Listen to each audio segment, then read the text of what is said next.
Snuggles is having a little conversation with the neighbors just beyond these trees.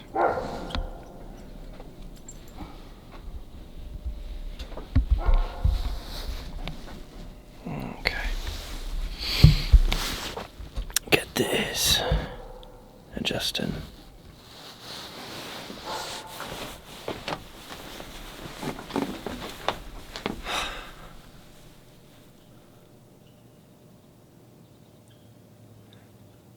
In every video endeavor I've ever had, there's always a point where after I create a couple videos or a couple iterations of something over a good period of time, pretty consistently, with what I believe to be like a heightened quality with each, it gets to a point where I just don't have anything more to say in whatever I'm doing at that time.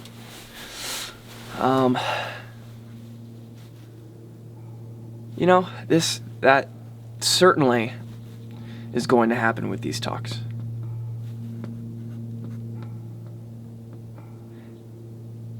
I don't know about that, actually.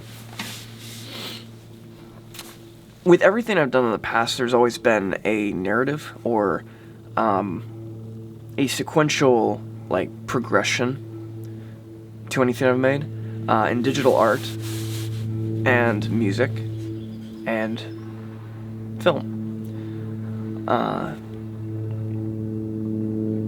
And it always led to being posted on social media or YouTube, sharing between my friends and hoping for something to happen because I'm super proud of what I put together.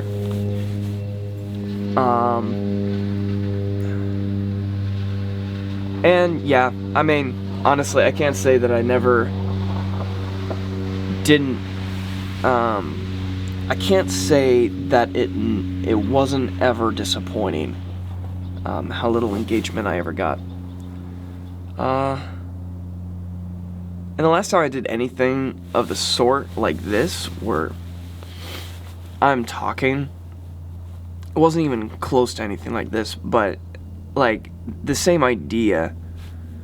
I ran a short series on YouTube called I'm Depressed back in 2016, and that, I think it came out with 6 videos. And obviously, by its name, the topic was my mental problems at the time. And I always imagine it starting as a pseudo vlog narrative, sort of meta sludge that just eventually in the later episodes just turned into straight narrative to paint some imagery that is more expressive than just talking about it. And the format of it was that I would write a script where I focus on a very particular concept within my depression at the time, and it turned into, looking back on it, I'm not very proud of my writing ever, and especially in that series, because it just turned into, and I hear it in my voiceover, just this insincerity where I had to play up these cleverly written sentences to express an emotion, and it just turned into acting, and I'm not a good actor. So that is obviously nothing like this, because there's no plan for what I talk about on any level other than I'm going to talk. And so, I mean, with that level of freedom, literally just whipping out the old Canon and slap a boom mic on it and try not to shut up for 5+ minutes.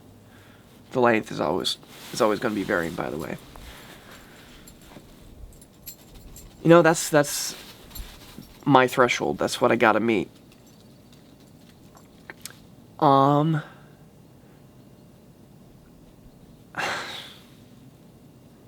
It's weird talking about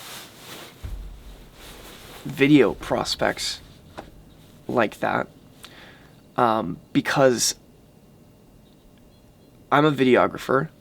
I work professionally in video, and I do really good at video. So you'd think that my, enthusiasm for it would show. I'm not sure what I'm trying to say. Every personal endeavor I've made has always landed flat on its face.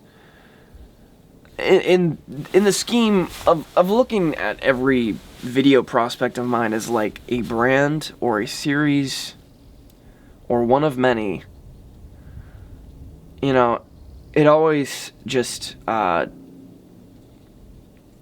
made as much of it just farted out, like, you know, it just poof, or I don't know. They never fulfilled their original intention, and that's because I didn't keep to them, and that's because I didn't relate to them anymore. I didn't have a passion for them. I have a very short amount of energy for anything I pursue. That's a lot of energy, and in the late stages is super condensed, and I'm doing like my best stuff, and then the next, like overnight, is just gone. And I've got like zero desire to just pull up the camera and shoot something. I don't know if that's more to do with insecurity than it is just to do with my own laziness. Honestly. Like genuine laziness. That is an interesting concept I always found fascinating between my friends and family. It's a very common phrase to hear because I'm lazy. I always caught it as being an excuse. Even when I said it.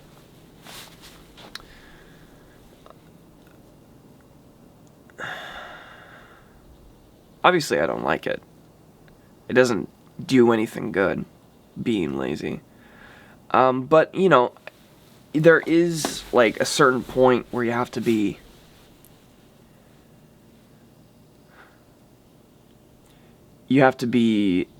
empathetic with yourself. You gotta be, like, kind to yourself. Take it easy. For a personal video project, it's not, like, the end of the world if you just stop. You know, you're likely not going to advance in your life goals by doing stuff like this. It's very much a side thing.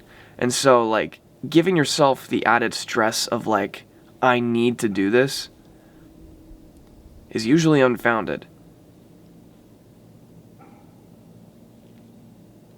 I feel like I need to do this. Having these talks with myself, really.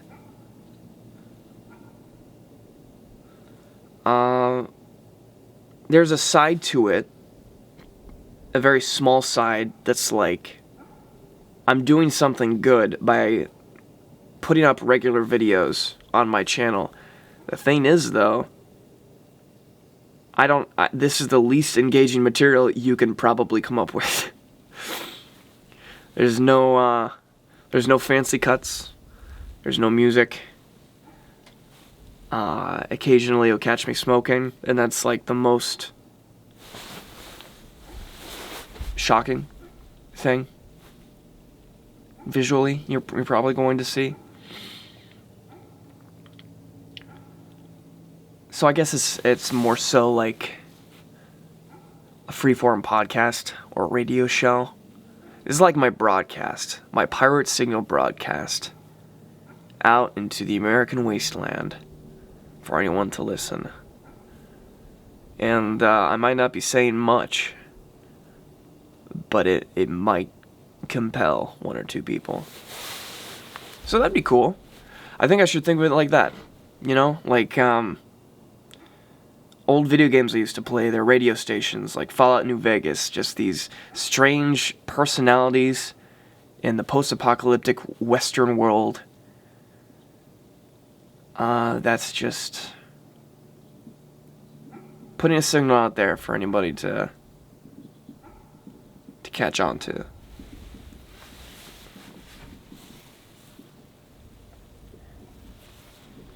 And maybe by thinking of it that way, I'm very congested, by the way. Hopefully by thinking of it that way, it won't transform from being this really cool thing that gets me outside every day.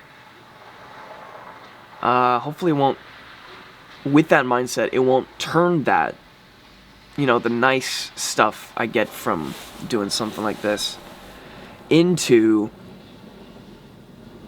an obligation or the pursuing of a brand.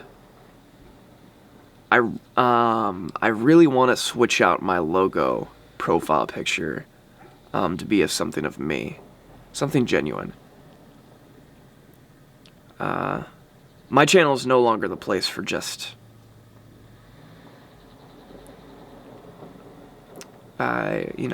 pursuing of capital. I knew I would never hit it big. You know, I never knew that, or I always knew that I wasn't going to create like a super profitable and engaging brand with Jam Productions. I was never on the table. I just made stuff that I liked, had fun making.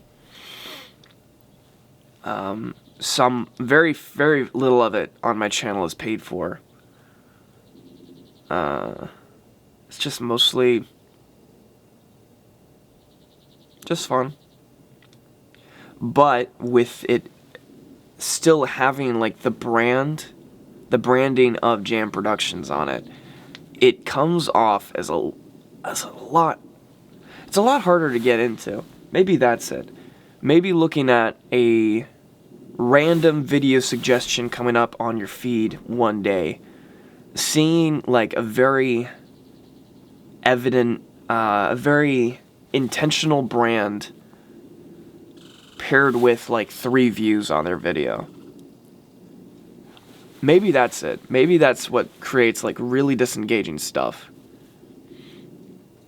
I've recently changed the channel name to my own name, Josiah Martin, from Jam Productions. Before that, what did I changed the channel name so many times. I don't remember if Jam Productions was my first. I don't think it was my first YouTube channel. I think I had a channel called Morphin Spartan 13. I created when I was 13 years old. Morphin Spartan. That was a time when I thought about Halo a lot and never got to play Halo ever. And so I just imagined how cool of a name Morphin Spartan was. I don't even know where the Morphin part came from. I think that was Power Rangers. And then 13, obviously, because I was 13 at the time. Yeah. So I think that channel is long gone. To this day, I still regret deleting my oldest videos on the internet. Because I used to, like, my first thing was, like, vlogging. Walking through Juneau, Alaska, my hometown, with a couple buddies, and we just, talked. I think that was a very popular thing at the time, where kids just acted like assholes on camera with their friends and thought they were the funniest people in the world. That was a super popular thing at the time. And now, you've got that now, except that, you know, the base is made up of 1%ers. That, you know, the engagement is the fact that they can spend ludicrous amounts of money for entertainment. That's sad.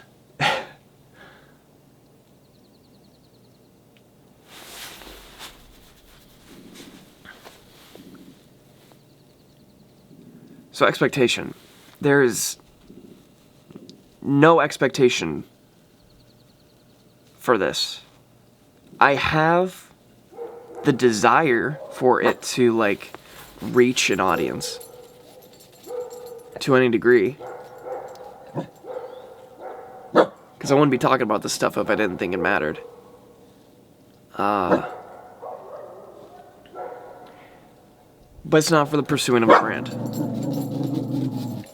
I have no idea how loud the dog is. Hey, shut up, you silly animal. Hey, Snuggles. Arr.